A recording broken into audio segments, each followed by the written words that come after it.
Balita naman tayo sa Metro Manila.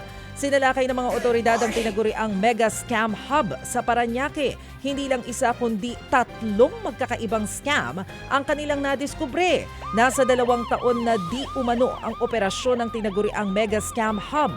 3 palapag ang pinagtataguan ng mga pogo. 2 rito ang tutok sa online betting. Hile-hilerang computer ang tumambad sa mga otoridad. Mga Pinoy ang nasa likod ng mga monitor kasama ang ilang dayuhan. Sa ika-7 palapag, halo-halong scam kabilang ang investment, task at love scam ang nabisto. Mga Chinese at Vietnamese national naman ang nahuli doon. Mga kababayan naman nila ang punterya. Bukod sa mga computer, may sangkaterbang phone at SIM card din.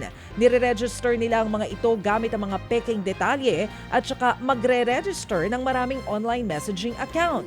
Magkukunwari sila bilang iba-ibang tao para makapambudol.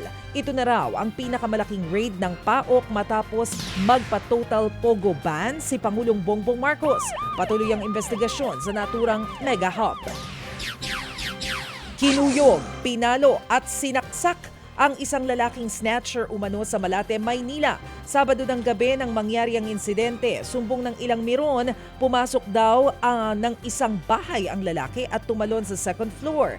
Todo habol naman ang ibang lalaki na may dala pang pamalo. Bugbog sarado ang lalaki ng abutan ng taong bayan. Nang maging lupaypay ang umano'y snatcher ay itinakbo naman ito ng mga tao sa ospital. 2 linggong nag-agaw buhay ang lalaki sa ospital bago namatay. Ang masaklap pa, napagbintangan lang daw ang lalaki na kinilalang si Christian Ambon.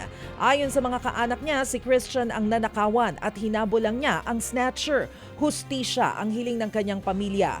Plano nilang magsampa ng reklamo laban sa sumaksak at bumugbog kay Christian. Hindi sumipot sa NBI si Jam Ignacio na inakusahang nambugbog sa kanyang fiancé na DJ at content creator na si Jelly Au. Ipinasabpina ng NBI si Ignacio para magpaliwanag tungkol sa umano'y pang-aabuso. February 14 ang formal na naghain ng reklamo si Jelly laban kay Ignacio sa NBI. Ipinakita pa niya mga tinamong sugat at pasa matapos umanong bugbugin ni Ignacio habang nasa loob ng sasakyan. Ayon sa abogado ni Ignacio, handa naman daw ang kanyang kliyente na harapin ang reklamo. Susubukan din daw nitong makipag-ayos kay Jelly.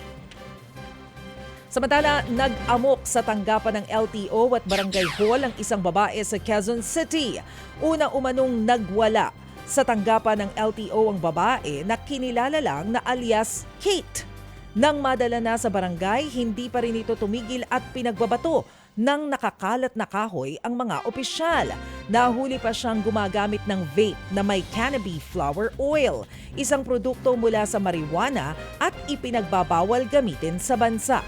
Nahulihan din si Kate ng iba't ibang uri ng uniforme ng Philippine National Police at ng Philippine Army. Nagpakilala rin umano itong pulis. Itinanggi naman ng suspect ang paratang. Nasa kustodiya ng QCPD Station 7 si alias Kate at posibleng sumailalim sa psychological evaluation. Mahaharap siya sa reklamong usurpation of authority at paglabag sa Comprehensive Dangerous Drugs Act.